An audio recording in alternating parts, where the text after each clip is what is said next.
একজন মুসলমানের কাছে মক্কা এবং মদিনার পরে তৃতীয় সবচেয়ে গুরুত্বপূর্ণ এবং পবিত্রতম ভূখণ্ড হলো সিরিয়া।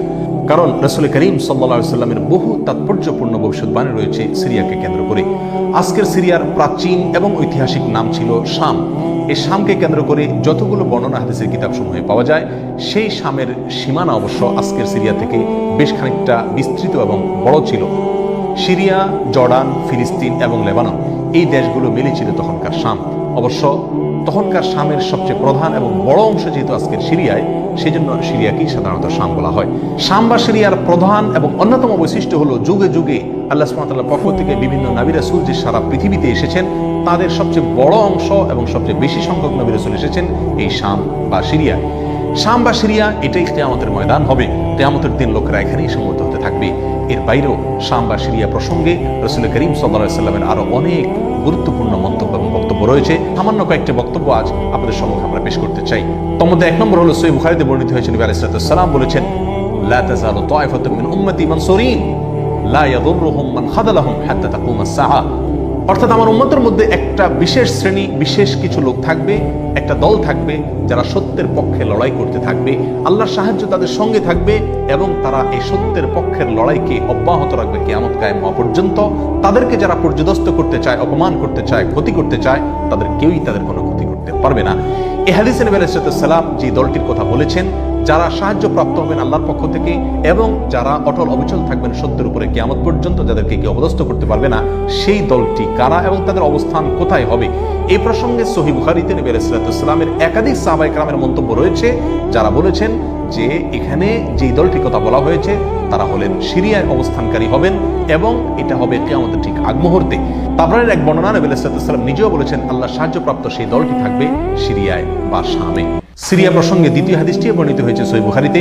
বিখ্যাত সাহাবী আব্দুল্লাহ ইবনে ওমর রাদিয়াল্লাহু তাআলা আনহু বলেছেন, রাসূল করিম সাল্লাল্লাহু আলাইহি ওয়াসাল্লাম ইরশাদ করেছেন, আল্লাহুম্মা বারিক লানা ফি শামিনা ওয়া ফি ইয়ামানিনা। অর্থাৎ আল্লাহ আমাদের সিরিয়ায়, আমাদের ইয়ামানে আপনি বরকত দান করুন। এই কথা বলার পরে উপস্থিত লোকেরা বলল, ইয়া রাসূলুল্লাহ ওয়া ফি নাজদিনা, আমাদের নজদেও আল্লাহ বরকত দান করুন, সেই দোয়া করুন আপনি। নবী আলাইহিস সালাম তাদের কথায় কর্ণপাত না করে আবারও বললেন, আল্লাহুম্মা বারিক লানা ফি শামিনা ওয়া ফি ইয়ামানিনা। লোকেরা আবারও বললেন, ওয়া ফি নাজদিনা, আমাদের নজদেও। নবী আলাইহিস সালাম তখনও একই কথার পুনরাবৃত্তি করলেন এবং পরিশেষে বললেন, নাজদ সেই জায়গায় তো ফিতনা ফাসাদ হবে, সেখানে তো হত্যা মারামারি খুনাখুনি হবে, সেখানে তো ভূমিকম্প দেখা দিবে এবং সেখান থেকে তো শয়তানের শিং উত্থিত হবে, সেখান থেকে তো শয়তানের শিংয়ের আবির্ভাব ঘটবে, বের হবে। এখানে নাজদ বলতে কোন এলাকাকে বোঝানো হয়েছে, এই প্রসঙ্গে মুহাদ্দিসিনে কেরামের বেশিরভাগের মন্তব্য হলো নাজদ বলতে ইরাককে বোঝানো হয়েছে। নাজদ বলা হয় উঁচু অঞ্চলকে, আরবের বিভিন্ন অঞ্চলকে নাজদ বলা হয়। হেজাজ এটাকেও নাজদ বলা হয়, যেটা সৌদি আরবের ভিতরে, আর ইরাককেও নাজদ বলা হয়। সহিহ বুখারীর বিশ্ববিখ্যাত ব্যাখ্যাতা আল্লামা কিরমানী রাহিমাহুল্লাহ এবং আল্লামা খাত্তাবী রাহিমাহুল্লাহ এবং আল্লামা ইবনে আব্দুল বার রাহিমাহুল্লাহ সহ অনেক বড় বড় মুহাদ্দিসিনে কেরাম এবং হাদিসবিদগণ মন্তব্য করেছেন যে হাদিসের শেষ অংশে নবী আলাইহিস সালাম যে নজদ প্রসঙ্গে মন্তব্য করেছেন, সেখানে নজদ বলতে ইরাককে বোঝানো হয়েছে। হাদিসের সবচেয়ে বড় সমাহার কানজুল উম্মালে আবু নাঈমে বর্ণিত নবী আলাইহিস সালামের এক হাদিসে পরিষ্কারভাবে নবী আলাইহিস সালাম নিজেই বলে দিয়েছেন এখানে নজদ বলতে ইরাককে বোঝানো হয়েছে। যাই হোক, এই হাদিস থেকে আমরা বুঝতে পারলাম বরকত নবী আলাইহিস সালাম চেয়েছেন আল্লাহর কাছ থেকে এই শাম বা সিরিয়ার জন্য। তাহলে এই শাম বা সিরিয়া এটা গুরুত্বপূর্ণ একটি জায়গা এবং নবী সাল্লাল্লাহু আলাইহি ওয়াসাল্লামের কাছে খুবই প্রিয়, আল্লাহর কাছে খুবই তাৎপর্যপূর্ণ একটি ভূখণ্ড। তৃতীয়ত যে হাদিসটি আমরা এই প্রসঙ্গে পেশ করতে চাই, সেটি বর্ণিত হয়েছে সুনানে আবু দাউদে এবং মুসনাদে আহমদে।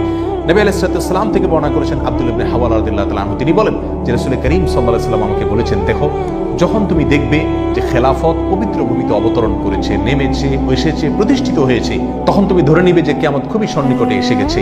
এই হাদিসে নবী আলাইহিস সালাম পবিত্র ভূমিতে যে খেলাফত অবতরণ করলে কিয়ামত নিকটবর্তী এটা বোঝা যাবে বলেছেন। এখানে পবিত্র ভূমি বলতে তিনি কি বুঝিয়েছেন, এই ব্যাখ্যা প্রসঙ্গে প্রায় সকল মুহাদ্দিসিনে কেরামের অভিমত হলো নবী আলাইহিস সালাম এখানে সিরিয়াকে বুঝিয়েছেন। আগে এবং পরের আলোচনাকে পর্যালোচনা করলে সেটাই পরিষ্কার হয়ে যায়।